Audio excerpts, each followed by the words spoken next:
অবনতি ঘটছে সেটা থেকে যদি চাকুলিয়াবাসী বাঁচতে চান তাহলে উঠে দাঁড়ান, রুখে দাঁড়ান এবং তৃণমূলকে এখান থেকে উৎখাত করুন।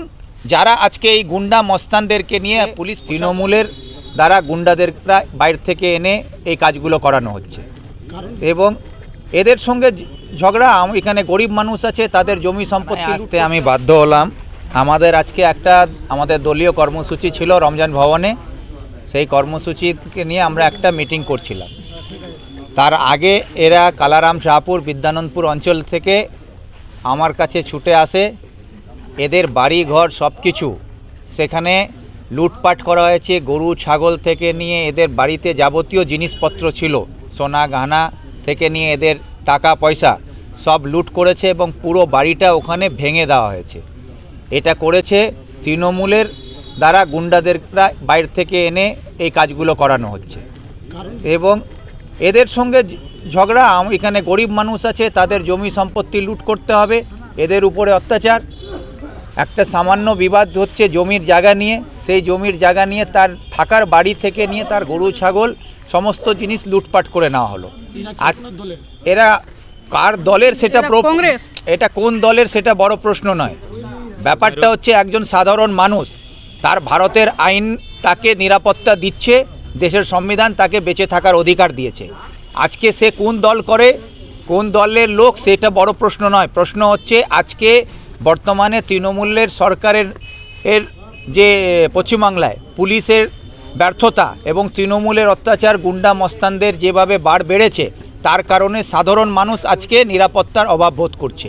সেই জন্যে আজকে এদেরকে আইনি সুরক্ষা দেওয়ার জন্যে যে একটা কাজ পুলিশ প্রশাসনের, সেখানে পুলিশ প্রশাসন সে কাজটা করে বাধ্য হয়ে এদেরকে নিয়ে থানায় আমাকে আসতে হচ্ছে। এদের অভিযোগ থানায় জমা করানো হয়েছে, যারা দোষী তাদেরকে গ্রেফতার করা হোক এই দাবি জানাচ্ছি। এবং যে জিনিসপত্র লুট হয়েছে, সে যারা লুট করেছে তারা ডাকাতি করেছে, এদের অনুমতি ছাড়া এদের বাড়িতে জোর করে প্রবেশ করেছে, মহিলাদেরকে যে মারধর করেছে, তাদের সঙ্গে মলেস্টেশন করেছে। এই সমস্ত বিষয় নিয়ে কমপ্লেন দেওয়া হয়েছে, যাতে পুলিশ এদেরকে প্রাণে মারার চেষ্টা করা হয়েছে। একজন হসপিটালে অ্যাডমিট আছে, এই মহিলাদেরও হাত পায়ে মেরেছে। এই যে আপনি দেখছেন এই লোকটাকে আমার সামনে দাঁড়িয়ে আছে, এর অবস্থা দেখুন, এর মুখ চোখের অবস্থা কি করে রেখেছে। এই অবস্থাতে আমরা এসছি যাতে পুলিশ তাদেরকে গ্রেফতার করে আইনিভাবে যা তাদের শাস্তি, সেই শাস্তি দেওয়ার ব্যবস্থা করুক, এটা আমার দাবি।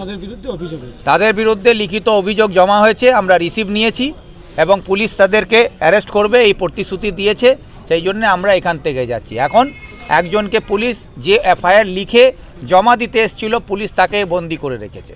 আমরা সেটা বলেছি কি তার বিরুদ্ধে কোনো লিখিত অভিযোগ না থাকলে তাকে ছেড়ে দিতে হবে। পুলিশ বলেছে কে যদি কোনো লিখিত অভিযোগ জমা না হয় আমরা তাকে ছেড়ে দেবো, বাস এই কথা। অধিকার সেটা যদি রক্ষা করতে হয়, আইন শৃঙ্খলার যেভাবে আজকে অবনতি ঘটছে সেটা থেকে যদি চাকুলিয়াবাসী বাঁচতে চান তাহলে উঠে দাঁড়ান, রুখে দাঁড়ান এবং তৃণমূলকে এখান থেকে উৎখাত করুন। যারা আজকে এই গুন্ডা মস্তানদেরকে নিয়ে পুলিশ প্রশাসনকে গুন্ডা হিসাবে ব্যবহার করাচ্ছে এবং সাধারণ গরিব মানুষকে বেঁচে থাকার অধিকার কাড়িয়ে নিচ্ছে, তার বিরুদ্ধে লড়াই করার জন্যে, তার বিরুদ্ধে রুখে দাঁড়াবার জন্যে চাকুলিয়ার প্রত্যেকটা যুব সমাজকে, প্রত্যেকটা মা বোনকে, প্রত্যেকটা চাষিকে, প্রত্যেকটা চাকুলিয়া বাসিন্দাকে আমি আবেদন করছি, এই সন্ত্রাসের বিরুদ্ধে, এই গুন্ডাদের বিরুদ্ধে এখন একসঙ্গে লড়াইতে রাস্তায় নামুন। এদেরকে প্রতিবাদ করে এদেরকে ঘরে বন্ধ করতে হবে, এদের রাস্তায় বের হওয়া বন্ধ করতে হবে, এদের অত্যাচার বন্ধ করতে হবে। তার জন্যে আমরা কংগ্রেসের পক্ষ থেকে আপনাদের পাশে আছি। আপনারা আমাদের সঙ্গে থেকে আমাদেরকে সাহস দিন, আমরা